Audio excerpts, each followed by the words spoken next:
Salut les durs à cuire et contente de vous retrouver, même si on s'est quitté il n'y a pas longtemps, hein, puisque je pense que quand cette vidéo va sortir le 4 juin, ça fera à peine une semaine en fait que la précédente est sortie.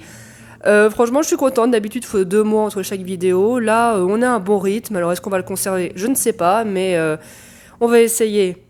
Oui, donc du coup, cette vidéo, normalement, doit sortir le 4 juin à l'occasion de la fête des mères. D'ailleurs, au passage, je sais que ma mère regarde de temps en temps mes vidéos. Donc écoute, maman, si tu regardes cette vidéo, je t'aime et la vidéo t'est dédiée. Voilà, on va arrêter là le sentimentalisme. Du coup, je me suis dit que ce serait peut-être une bonne idée de parler de 3 femmes qui ont vraiment tout donné pour leur progéniture. Vraiment, elles se seraient sacrifiées pour leurs enfants. Alors je sais que 99% des parents se sacrifieraient pour leurs enfants, mais bon, elles, leurs noms ont marqué l'histoire. Et donc je me suis dit, que ce serait bien de rendre hommage à ces 3 femmes. Et écoutez, je vous propose d'attaquer le sujet dès maintenant.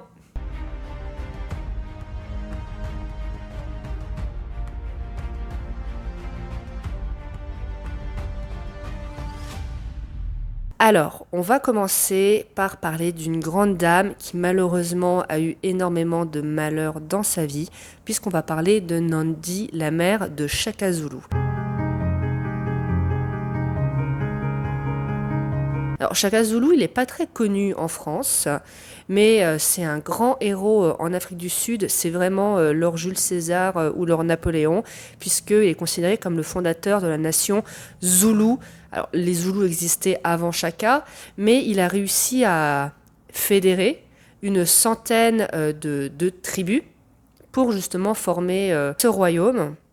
Et sans sa mère, jamais il n'y serait arrivé. On sait qu'elle est la fille d'un chef, qu'elle était très belle et que un roi zoulou, alors ça va pas être très professionnel, mais je vais devoir lire mes notes là pour les noms propres parce que sinon clairement ma langue va fourcher, je vais vous dire un faux nom. Donc un chef zoulou appelé Senzagakona Kajama va tomber amoureux de Nandi, va parvenir à ses fins en lui promettant le mariage. Et Nandi va tomber enceinte. Les conseillers du roi vont lui dire que finalement, non, il ne peut pas prendre Nandi comme épouse parce que celle-ci s'était déshonorée et compromise en faisant un enfant en dehors du mariage. Donc je ne vous dis pas l'humiliation pour Nandi. Sauf que finalement, Senzagakona, au bout de plusieurs mois, il va revenir en arrière parce qu'il n'arrivait pas à avoir des fils. Ses épouses ne lui donnaient pas de fils. Et donc, quand Nandi a donné naissance à un fils, tout de suite, il va être intéressé. Et donc, il va proposer à Nandi le mariage. Bon, alors il y aura beaucoup de conditionnels dans cette vidéo parce qu'il n'y avait pas de source écrite. Mais il aurait semblé que Nandi, désireuse quand même de se venger de tous les outrages auxquels elle avait dû faire face, a demandé à négocier elle-même sa dot. À l'époque, ça ne se faisait pas. Senzagakona, il va très très mal le prendre. Bon, Nandi va obtenir gain de cause, mais elle va se faire malmener, elle va se faire frapper, rabrouer par son époux et les épouses de celui-ci. Du coup, Nandi va partir avec Shaka et retourner dans sa tribu d'origine. Le problème, c'est que l'accueil va être très froid. Il était même digne de l'Antarctique, puisque pour son peuple, Nandi les avait déshonorés en ayant un enfant hors mariage, en ayant quitté son époux, et ça, les autres villageois vont lui faire payer. Le pauvre Shaka, il va être moqué par les autres enfants, il va être frappé. À un moment, il va même être tellement passé à tabac que il a failli mourir. Et là encore, c'en est trop pour Nandi. Elle va partir. Et elle va faire un long voyage à la recherche d'un sanctuaire. C'est en plus une époque de famine. Puis elle va traverser des immensités sauvages avec des animaux sauvages. Et on parle quand même de l'Afrique du Sud. Hein. C'est sûr, c'est pas une petite balade dans le Périgord. Hein. Elle va rejoindre un autre peuple, les Tétois, dont le roi Dingiswago va l'accueillir et tout de suite ce dernier va voir le potentiel de Shaka, il va voir que c'est un jeune homme avec des dispositions physiques exceptionnelles et il va lui donner une très très bonne formation militaire. Il était brillant. Vraiment, il avait un sens de la tactique incomparable. Par contre, il pouvait être très très froid et par exemple, ça ne le dérangeait pas de massacrer des civils si besoin. Bon, en tout cas, Shaka va se tailler une sacrée réputation. Il va parvenir à ses oreilles la nouvelle que son père donc, était mort et que son demi-frère allait prendre sa place. Donc du coup, Shaka va se dire qu'il allait enfin tenir sa revanche sur ce peuple qu'il avait humilié lui, mais qui surtout avait humilié sa mère. Il faut savoir que Shaka avait une adoration totale pour sa mère. Vraiment. Il va constituer une armée, aller affronter les troupes de son demi-frère et va le tuer et prendre sa place et devenir le grand roi qu'on connaît. Et Nandi va obtenir le titre entre guillemets de reine-mère et jusqu'à sa mort de maladie en 1827, elle va rester la plus proche conseillère de son fils. Et quand Nandi va mourir,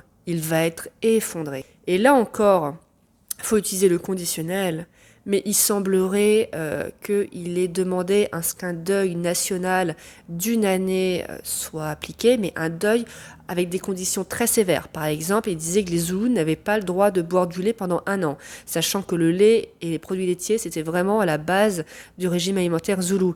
Il disait aussi que les femmes et les hommes n'avaient pas le droit d'avoir des relations charnelles pendant ce deuil, et que si une femme donnait naissance à un enfant pendant cette période, l'enfant devrait être assassiné. Je prends avec des pincettes ce qui est dit sur Shaka, puisque bien sûr sa réputation s'est fait pourrir par les Boers et les Anglais, donc des décennies plus tard. Mais d'un autre côté, même les historiens sud-africains s'accordent à dire que il avait une personnalité très très dure. D'ailleurs, le caractère de Shaka va progressivement se dégrader.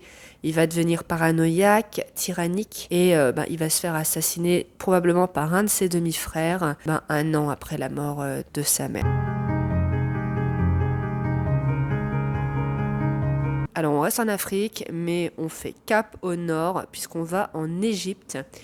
Pendant le Nouvel Empire, donc le Nouvel Empire c'est considéré comme un des âges d'or de l'Égypte antique. C'est compris entre à peu près moins 1500, moins 1000, et il y a eu des pharaons très célèbres à cette époque.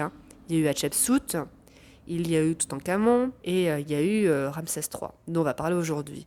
Donc Ramsès, il a eu un long et bon règne, même si, fun fact, la première grande grève référencée, c'était sous le règne de Ramsès. C'était les artisans de la vallée des rois qui estimaient qu'ils n'étaient pas assez payés. Sauf que malheureusement, Ramsès III va se faire assassiner en moins 1154. Heureusement, grâce au progrès technique et à la détermination de plusieurs historiens, on a réussi à boucler ce colcaise, et une mère est fortement appliquée puisqu'il s'agit de Ti. Alors ne confondez pas avec la Ti dont on a parlé sur notre vidéo, qui était la mère d'Akhenaton et la belle-mère de Néfertiti, une femme vraiment de poigne, une vraie souveraine.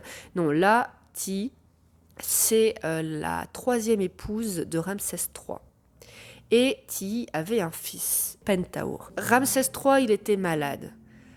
Clairement, il était en fin de règne, et donc du coup, Ti s'est dit que c'était l'occasion de placer rapidement ses pions pour que Pentaur soit bien placé pour succéder à Ramsès. Parce que le problème, c'est que Ramsès avait d'autres fils, et notamment avec sa première épouse, Isis. Donc Ti va se dire que ce serait peut-être une bonne idée de hâter la fin de Ramsès pour pouvoir prendre de vitesse ses rivaux et placer Pentaur sur le trône. Et donc, elle va activer ses réseaux. Elle va corrompre plein de personnes. Alors, on sait qui a participé à ce complot grâce au papyrus judiciaire de Turin, donc qui justement raconte cet épisode, donc appelé le complot du harem, et revient sur les procès. On sait qu'elle a corrompu le grand chambellan, donc qui avait accès à toutes les pièces du palais, les chansons de Ramsès. Elle a même réussi à corrompre un général. Donc vraiment, elle avait réussi à placer tous ses pions. Sur le papyrus, franchement, ce plan était infaillible. Ils vont choisir un jour de fête pour frapper. Un moment où Ramsès était seul dans le harem, il va se faire exécuter à l'arme blanche. Alors on pense qu'il y avait plusieurs agresseurs. Il y avait Pentaur, ça c'est sûr. Ti, il semblerait qu'elle ait aussi été présente dans la pièce. Et le pauvre Ramsès va se faire égorger, sûrement par Pentaur. L'assassinat a fonctionné, mais le coup d'État qu'il devait y avoir derrière va échouer. Alors, est-ce que c'est parce que Isis et son fils, le futur Ramsès IV, avaient eu vent de ce complot et ont réussi à agir rapidement? Les événements sont très flous. Bon, il va y avoir 17 exécutions, dont certains qui vont être brûlés. Il faut savoir que dans l'Égypte antique, c'était une catastrophe d'être brûlé, puisque du coup, le corps ne pouvait pas être embaumé, être préparé, et en gros, c'était l'équivalent d'être condamné à une damnation éternelle. Quant à Pentahour, il a été poussé au suicide. Et donc pendant longtemps, on n'a pas su ce qu'était devenu Pentahour, mais les progrès de l'ADN nous ont permis d'élucider ce mystère. En fait, dans le tombeau de Ramsès III, on a retrouvé une momie. Mais la momie, elle était bizarre. D'ailleurs, elle était surnommée la momie hurlante, parce que sa bouche était déformée, on dirait vraiment qu'elle hurlait. Son abonnement avait été bâclé, les organes n'avaient pas été retirés. Elle était entourée d'une peau de chèvre, alors que la chèvre, c'était considéré comme un animal pas impur, mais si c'était dégradant de se faire enterrer avec une peau de chèvre. Donc du coup, un test ADN a été fait et effectivement, cette momie était le fils de Ramsès III. Et donc, on pense fortement qu'il s'agissait de Pentahour et que cet abonnement bâclé, c'était une punition supplémentaire. Quant à Tii, on ne sait pas ce qu'elle est devenue. Alors, il est fort probable que par son statut, elle ait échappé à la peine de mort. Mais alors, qu'est-ce qu'elle est devenue? Ça, vraiment, on n'en sait rien. Donc voilà, c'est assez triste parce que c'est vrai que Tii aimait son fils. Elle devait aimer le pouvoir aussi, mais c'est pas incompatible, hein. Contrairement à Nandi, elle a vu son fils mourir, ou alors qu'elle n'a pas eu la chance de mourir avant lui. Mais notre troisième héroïne également, de ce point de vue-là, elle va pas avoir beaucoup de chance. Alors, notre troisième héroïne, elle est très célèbre, mais est-ce qu'on connaît vraiment sa vie? Puisqu'on va parler de Laetitia Bonaparte. Alors, pour commencer, quand même, cette phrase écrite par Napoléon, c'est à ma mère que je dois ma fortune et tout ce que j'ai fait de bien. Effectivement, Laetitia, on peut dire que c'est elle qui a forgé Napoléon. Donc, pareil, on ne sait pas grand-chose de son enfance. On sait qu'elle vient d'une famille noble d'Ajaccio, qu'elle était jolie, qu'elle a eu une éducation raisonnable pour une femme du XVIIIe siècle et qu'elle s'est mariée jeune. Elle s'est mariée à l'âge de 14 ans. Malheureusement, même si elle aimait son mari, on peut dire qu'elle n'avait pas vraiment gagné le gros lot puisque celui-ci était pas très mature. Disons que juste après le mariage, par exemple, alors que Laetitia est enceinte, il va partir à Rome pendant 1 an et la laisser toute seule. Ensuite, il va prendre le parti de Pascal Paoli. Vous savez, Pascal Paoli, c'est un indépendantiste corse qui s'est battu contre les Français. Et pensez pas que Laetitia, qui avait comme un fort caractère, allait elle aussi rester toute seule à Ajaccio. Non, elle a suivi à dos de mule, à dos d'âne, son mari dans les montagnes corses. Elle était enceinte de Napoléon jusqu'au cou. Après, ça, elle est habituée, puisque dans sa vie, la pauvre Laetitia va avoir 14 grossesses et avoir 8 enfants qui vont survivre. Mais elle va quand même mener sa grossesse à terme, et en août, le 15 août, va naître le fameux Napoléon Bonaparte,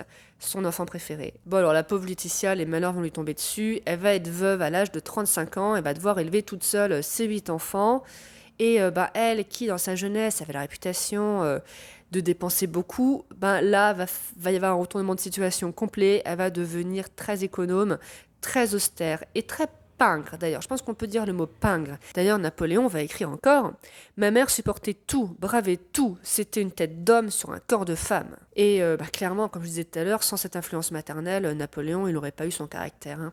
Donc à l'âge de 9 ans, il va être envoyé en pensionnat militaire, et ça va très très mal se passer. Les autres enfants vont se moquer de lui parce que il était pauvre, et il va écrire une lettre à son père où justement il se plaignait des mauvais traitements. Et c'est Laetitia qui va répondre, parce que quand il s'agissait des enfants, c'était toujours Laetitia qui s'impliquait dans les dossiers, et elle va lui répondre ceci: j'ai reçu votre lettre, mon fils, et si votre écriture ne m'avait pas prouvé qu'elle était de vous, je n'aurais jamais cru que vous en fussiez l'auteur. Vous êtes celui de mes enfants que je chéris le plus, mais si je reçois jamais une pareille épître de vous, je ne m'occuperai plus de Napoléonais. Où avez-vous appris, jeune homme, qu'un fils, dans quelque situation qu'il se trouve, s'adressa à son père comme vous l'avez fait? Autant dire que Napoléon, ça l'a calmé. Bon, et Laetitia, c'est vraiment la matrone latine comme on l'imagine, hein. Elle va s'immiscer dans chaque détail de la vie de ses enfants. Bon, bien sûr, il va y avoir des ratés, hein. Son fils Lucien va épouser une aubergiste analphabète. Oula, bah là, autant dire que Laetitia, elle l'a mal vécu, hein. Mais ce qu'elle va mal vivre, vraiment, c'est le mariage de Napoléon et Joséphine. Alors ça va lui rester au travers de la gorge toute sa vie. Et les deux se détestaient. D'ailleurs, Laetitia surnommait Joséphine la gourgandine. Elle va quand même rester un pilier pour Napoléon. Elle va le rejoindre à Paris et elle va vraiment assumer son rôle de Madame Mère. Elle va assister aux différentes cérémonies et elle savait se faire respecter, hein. Elle était connue, par exemple, pour être une femme de peu de mots, mais quand elle parlait, ça y allait et elle avait du poids. Bon, il faut dire aussi que Laetitia avait un complexe, c'était son fort accent corse dont elle n'a jamais réussi à se défaire. Ça expliquait peut-être pourquoi elle parlait pas beaucoup. D'ailleurs, Napoléon l'a consultée régulièrement. D'ailleurs, pour la petite histoire, quand Napoléon a été prisonnier à l'île d'Elbe, il a consulté sa mère, hein, pour savoir si c'était une bonne idée ou non de quitter l'île d'Elbe pour la France et de retenter un coup d'État. Et c'est pas plus mal parce qu'elle servait un petit peu de Jiminy Cricket à Napoléon. C'était une femme qui avait comme la tête sur les épaules.